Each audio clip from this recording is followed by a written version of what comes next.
Hello and welcome to the Cryptocurrency News channel. We're going to talk about Ethereum and gas fees and this new proposal. It's EIP 4488 and it seeks to reduce Ethereum fees, but not by what you think.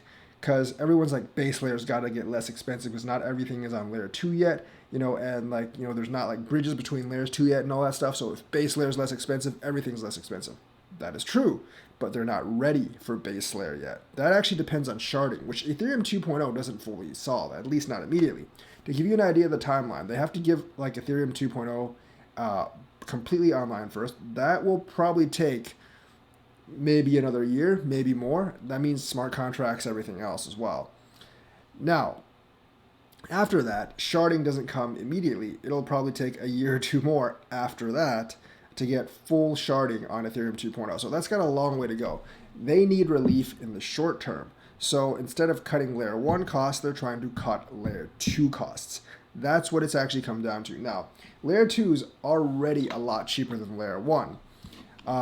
Some of the solutions actually have lowered the fees by like 3 to 8x. And the ZK rollup fees can actually lower it up to 100x than the Ethereum base layer. And when they talk about 3 to 8x, they mean Optimism and Arbitrum, 3 to 8x. But here's the thing, Ethereum fees cost like $100. Like a lot of the Ethereum complexer transactions with smart contracts cost like $100 or more. So the thing is, like 3 to 8x, that still leaves you at over $10, which is Arbitrum and Optimism.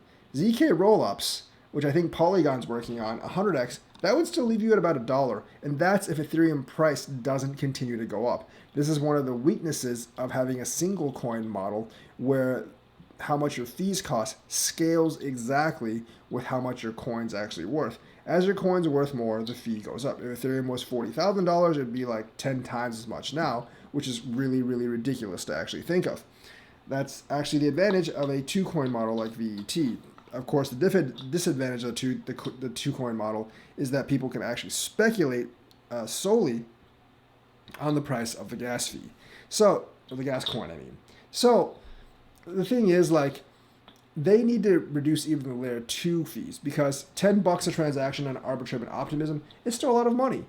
And even $1 per transaction, if you're doing tens of thousands or millions of transactions per day, is very cost prohibitive if like large scale companies or organizations want to use that. So even layer 2 is a bit expensive with ZK rollups, which reduces the fees by 100x. So they've actually done this, they proposed this change for the protocol, which basically wants to be able to essentially increase the amount of data space available to rollups. And that will actually allow more transactions in the block, which honestly will reduce fees. So basically, they also want to decrease transaction call data cost, which decreases the fees just on overall. And then they want to be able to get more transactions per block.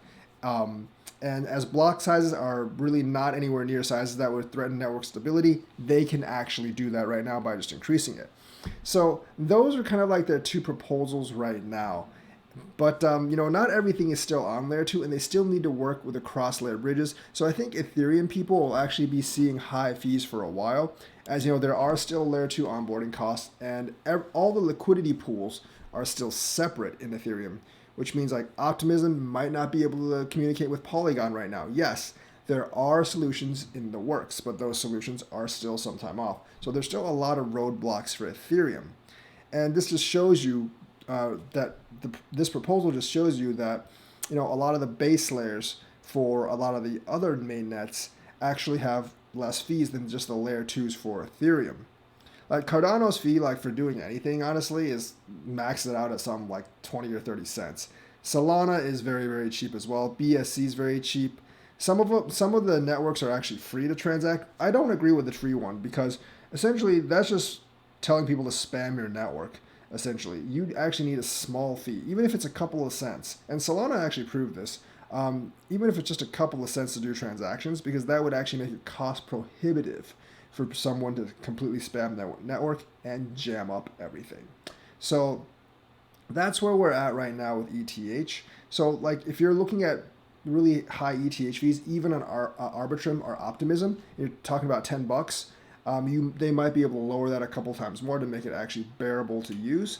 With Polygon, and ZK rollups, even if the fee's like $1, like 100x, you reduce it 100x, and some of the complex fees are $1, they might be able to reduce it even more.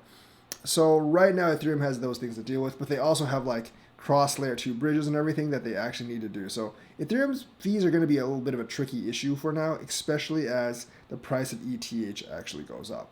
So there's opportunity right there for other networks to actually come in and chop at Ethereum's market share like they're currently doing, and we'll see how all this goes. But I give it 3 years before Ethereum figures everything out from the base layer on up, maybe 4. So there's still plenty of time left. So that's the news for today. Let me know what you think, like and subscribe, and hit that bell notifications button. Thank you, and have a nice day.